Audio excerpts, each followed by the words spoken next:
Cost accounting 5th semester, chapter है labour, problem number 6।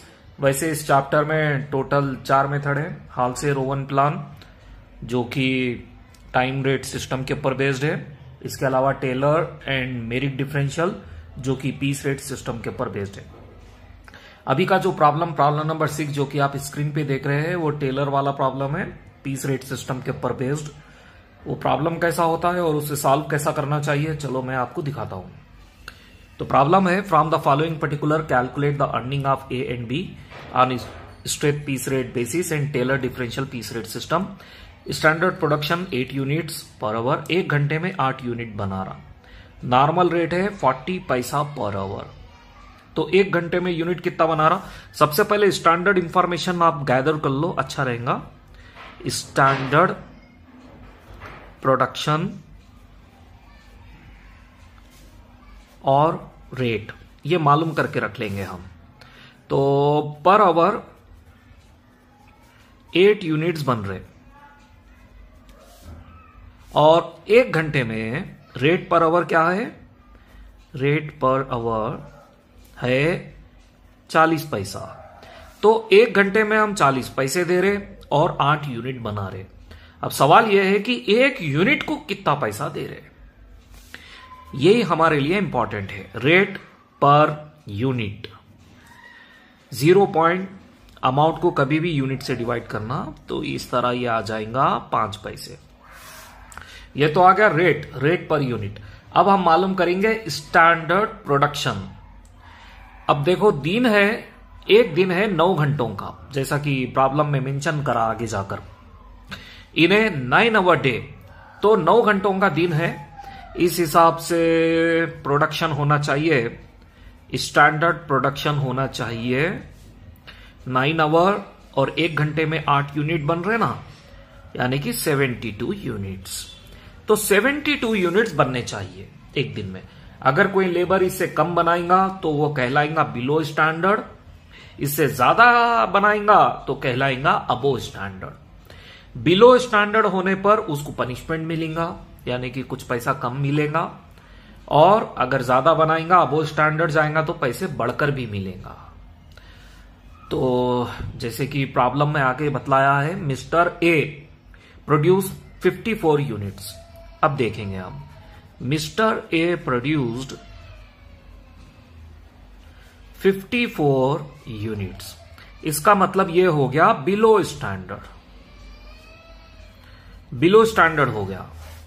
तो below standard को जो वेजेस पेमेंट करना है, differential to be applied 80% of piece rate below standard and 120% above standard. Below वाले को 80% लगाना है, अबो वाले को 120% लगाना है।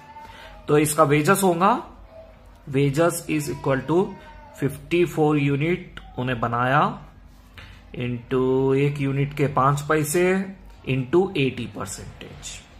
इस तरह इसका वेजेस हो जाएगा, देखिए 2.16। उसी तरह मिस्टर बी का भी करेंगे। मिस्टर बी ने प्रोड्यूस किया है 75 यूनिट्स। तो ये तो अबो स्टैंडर्ड हो गया, इसका मतलब अबो स्टैंडर्ड 72 से जो ज्यादा बनाएगा वो कहलाएगा अबो स्टैंडर्ड। तो इसको 120% मिलेगा अब वेजेस। इसका वेजेस होगा 75 यूनिट इंटू रेट है 1 यूनिट का 5 पैसे इंटू 120%। इस तरह इसका अमाउंट हुआ 4.5। यह है टेलर डिफरेंशियल। अगर कभी हम ये टेलर डिफरेंशियल में ना करके मतलब स्ट्रेट पीस रेट सिस्टम से करते होते, किए होते, तो क्या होता। Straight piece rate system, mister A जो कि 54 यूनिट बनाया, सीधा सीधा उसको 1 यूनिट के 5 पैसे के हिसाब से दे दिया, ये हो जाएगा 2.7। मिस्टर बी ने 75 यूनिट बनाया है, अगर उसको सीधा सीधा पैसा दे दिया जाए तो ये होगा 3.75। लेकिन टेलर डिफरेंशियल की वजह से इसको और पनिशमेंट मिला, क्योंकि उसने कम बनाया, 2.7 की जगह उसको मिला 2.16 और इसको रिटर्न हुआ, यानी कि इंसेंटिव मिला, बोनस मिला समझ लो आप, मिस्टर बी को 3.75 की जगह 4.5 मिला, समझे ना। तो जो स्टैंडर्ड से ज्यादा बनाएगा उसको फायदा होगा और जो स्टैंडर्ड से कम बनाएगा उसको नुकसान होगा। इस तरीके से टेलर का प्रॉब्लम सॉल्व करना चाहिए। तो चलिए अभी प्रॉब्लम नंबर 7 जो कि मेरिक का प्रॉब्लम है वो कर लेते हैं। मेरिक का प्रॉब्लम करते वक्त सबसे पहले इस बात का ख्याल रखना कि मेरिक डिफरेंशियल क्या चीज है। मेरिक का एक अपना डिफरेंशियल सिस्टम है। मेरिक डिफरेंशियल्स वो इस तरह है, अगर कभी कोई वर्कर 83% कैपेसिटी तक प्रोडक्शन करेगा तो उसको नॉर्मल रेट से पैसे मिलेंगे, वेजस मिलेगा। अगर उसका प्रोडक्शन 83 से लेकर के 100% तक का होगा तो उसको 110% मिलेगा, जो भी रेट है उसका 110%, 10% बढ़कर। और अगर कभी कोई वर्कर 100% के ऊपर का वर्क करेगा, यानी कि स्टैंडर्ड प्रोडक्शन से ज्यादा माल बनाएगा, तब उसको 120% मिलेगा। अब ये प्रॉब्लम में मौजूदा प्रॉब्लम जो कि स्क्रीन पे आपके पास है, based on the following information calculate earning of A B and C and D under Merrick multiple piece rate system, standard production 12 units per hour, normal rate 60 पैसा पर आवर, और in an 8 hour day A produce 64, B produce 96, C produce 84 and D 100 units।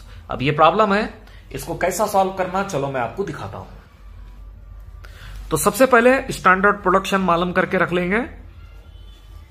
Standard production, अब देखो 1 घंटे में 12 unit बन रहे और total एक दिन में 8 घंटे है, इस लिहाज से 96 यूनिट्स हुए। अब इससे कम अगर कभी बनाएगा वो तो रेंज के हिसाब से हम देख लेंगे, खैर आगे की बात है वो। रेट भी मालूम कर लेंगे चलो। 1 घंटे में हम 60 पैसा दे रहे और 1 घंटे में 12 यूनिट बन रहे, इस हिसाब से 1 यूनिट का हुआ 5 पैसा। ये सब मालूम हो गया। अब चलो प्रॉब्लम करते हैं। सबसे पहले मिस्टर ए का हिसाब। मिस्टर ए ने प्रोड्यूस किया है, मिस्टर ए ने बनाया 64 यूनिट्स। अब इसको अगर कभी हम स्टैंडर्ड से डिवाइड करेंगे और इंटू 100 करेंगे तो उसका परसेंटेज मालूम होगा। तो ये आ जाएगा आपको देखो 66.67%। तो ये पहली कैटेगरी में गया, यानी कि 83% से भी कम प्रोडक्शन करा उसने। तो ये रेट के हिसाब से अप्लाई करेंगे वेजस। इस हिसाब से इसका वेजस होना चाहिए 64 यूनिट उसने बनाया है, 0.05 बस और कुछ नहीं। तो ये हो जाएगा इसका 3.2 इसका वेजस। अब दूसरा करेंगे मिस्टर बी। मिस्टर बी ने प्रोड्यूस किया कितना unit, 96 unit, divided by standard कितना है वो भी 96 है, इंटू 100 करने पर इसका परसेंटेज मालूम होगा 100%। तो इसका जो रेंज है वो है दूसरा वाला, 100% कैपेसिटी पे उसने वर्क किया तो उसको उसकी मेहनत का 110% मिलेगा। चलो मैं इसका वेजस बतलाता हूं आपको करके। इस हिसाब से इसका वेजस होना चाहिए 96 यूनिट उसने बनाया, 0.05 इंटू 110%। तो इसका अल्टीमेटली वेजस आ जाएगा आपके सामने 5.28। अब मिस्टर सी का देख लेंगे चलो। मिस्टर सी ने बनाया है कितने unit, 84 unit, divided by 96 into 100। ऐसा करने पर 87.5% आएगा, जो कि दूसरा रेंज है, ये वाला रेंज 110% वाला। तो अब इसका वेजस होगा, wages is equal to 84 into 0.05 into 110%। तो ये हो गया आपका 4.62। और मिस्टर डी ने बनाया है 100 यूनिट्स, डिवाइडेड बाय 96 इंटू 100 करने पर ये लगभग 104% आएगा, यानी कि ये तो बहुत अबो स्टैंडर्ड चले गया, तीसरे रेंज में चले गया, 100% से भी ज्यादा। तो इसका वेजस होगा इस तरह, wages is equal to 100 unit उसने बनाया 0.05 पर यूनिट इंटू 120%, ये आ जाएगा आपको 6 रुपीस। इस तरीके से मेरिट डिफरेंशियल सॉल्व किया जाता है।